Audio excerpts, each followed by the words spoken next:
the main reason why we brought you on. Woo! And that is, we're talking baseball.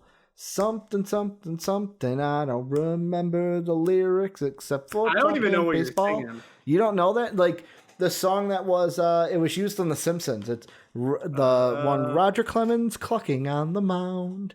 Jesus. It's an old song. It's called Talking Baseball, and it's fucking beautiful. But yeah, we're talking about two baseball stories today. Two, not one. The first one, George Springer is a Toronto Blue Jay.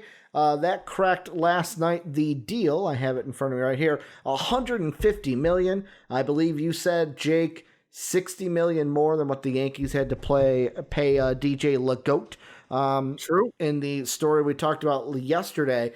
And he gets that for 6 years. So that means this team's right now starters are Danny Jensen at catcher, Rowdy Tellez at first base, Calvin Biggio at second, Vlad Jr. at third, Bo Bichette at short, Gurriel Jr. at left field, Springer in center, and then it looks like right now they have Hernandez, Telescar Hernandez, either as the DH or the right fielder. However, Brantley could be...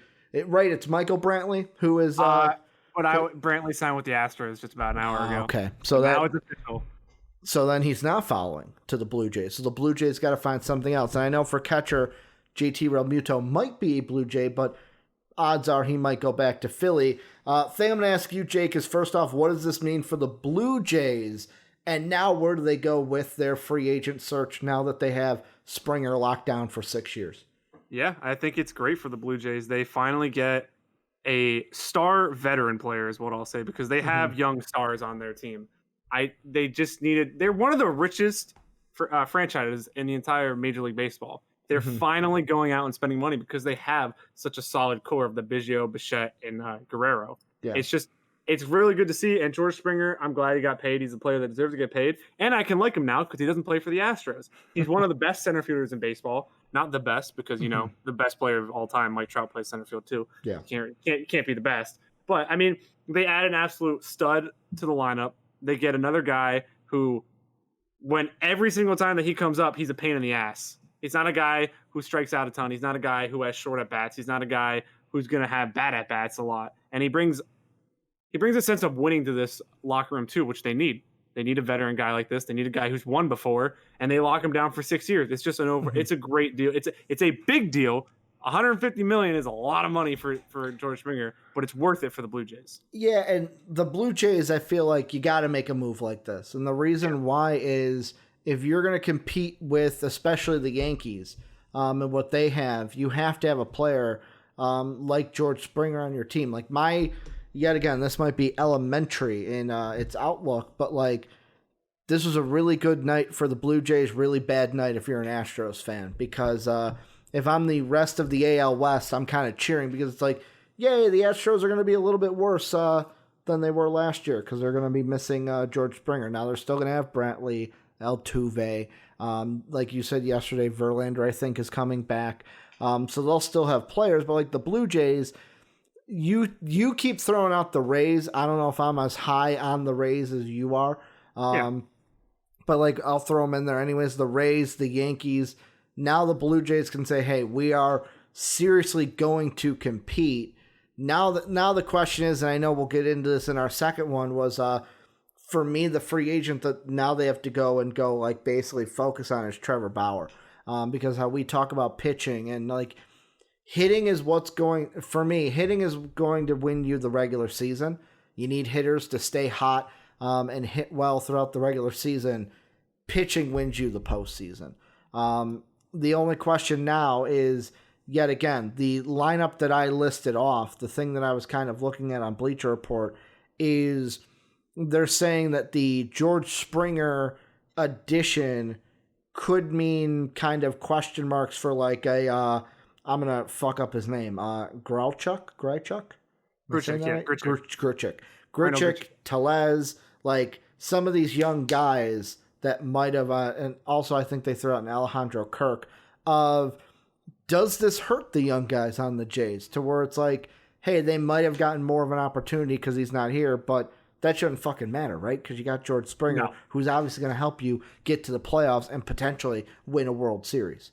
This is the exact gripe I have with teams in any sport, really. They just signed George Springer, and people are like, "Oh, that could hinder their young talent." I don't give a damn about the young talent because I can sign a guy who I know is a top 5 center fielder in the entire MLB. I know what he's going to give me. I know that he's great, and I don't have to worry about potential, which potential is great with some players. But none of those people that you rattled off do I go, that guy can be as good as George Springer, because no, they can't. I mean, the only thing I would say would be a little different is like the Cubs when we had Gleyber Torres, because at the time we had Chris Bryant at third. What was it? Addison, he's a douchebag and a wife beater, Russell, and then Javi Baez at second. To where it was like there was no way he was going to get into that lineup. To where it's like, looking back now, it's like, holy shit, he would have fucking been in that lineup nicely. Javi at short, Gleyber at second. It's like it would have worked out perfectly, but who knows if we have that World Series. Thank you for dying for a World Series since Gleyber. But like that's the only example I can see of like, okay, that is a situation hindering a young talent. Like none of these guys in my sense are going to be starting over a George Springer. And if they were starting, your team is not as good as it is with George Springer on it. The Blue Jays now, to me, are a team that I can, like, there was part of me that's like, okay, they are the second or third team in the East, but now with George Springer on it, I can kind of start to take them more seriously. I can start to put them in that, all right, they may be able to compete with the Yankees this year. It's just, with the Blue Jays, I think the front office, and I think they do have this mindset of, we're not fucking done. We can't rest on our laurels here. We got to keep going. What's that next guy we're going to get? On the flip side, I'll ask you, should the Astros be panicking in this situation? Like, I wouldn't say like panic of like, oh, our season is over, but this is a team that I know in a shortened season finished 7 games behind the Athletics. Is there any chance a Mariners and Angels or Rangers kind of compete with the Astros now to maybe take over second in the West? No.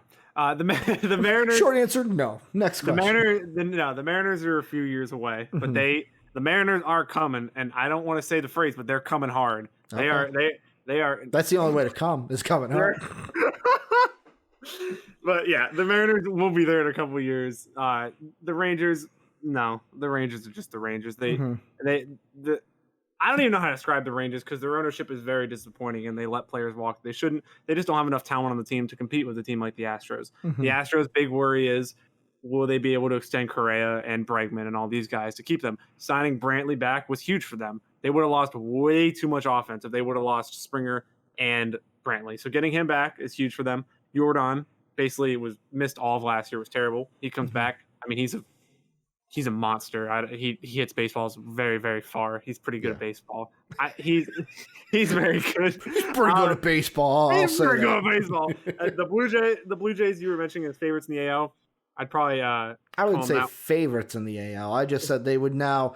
I have a little bit more confidence in the Blue Jays maybe competing with the Yankees. I like those words like 3 times. I have some confidence in that they might be able to do this. But no, the Blue Jays signing. Did we even talk about Kirby Yates? I don't think we talked. No, we didn't. Like, so JD, who is our resident Blue Jay fan, like, he made me feel like, is that a bad signing? Because he's like, man, I love these minor league fucking contracts. Kirby Unless Yates, he was talking about something else. Because I'm like, Kirby Yates, I thought was a good fucking closer for the Padres. Kirby Yates, like the second best closer in baseball the last 2 years. Obviously, that's what I was thinking. I was like, wait, what? It's pretty insane that he got a 1-year, $8.5 million deal because that's what relievers go for now. Because relievers are so hit or miss year to year. Yeah. You see the Yankees give a big contract to Ottavino. He's fucking awful. So it's just it's what relievers do. Relievers don't even remind me about Craig Kimbrell. Yeah, well, he's there for 2 more years. So check in, Craig. That's me watching a home run go out of the ballpark, by the way. Yeah, but you gotta put like your elbows up. You gotta get ready like he does. You know, and he almost he does an underflex before he pitches the ball. I don't even know what it is. I hate Craig Kimbrell. But the Blue Jays are still a few pieces away. They need some pitching. Everybody knows they need some pitching. JT Realmuto will be nice. I don't think it really solves any of their issues. Trevor Bauer, then I might start to worry a little bit if they start offering him.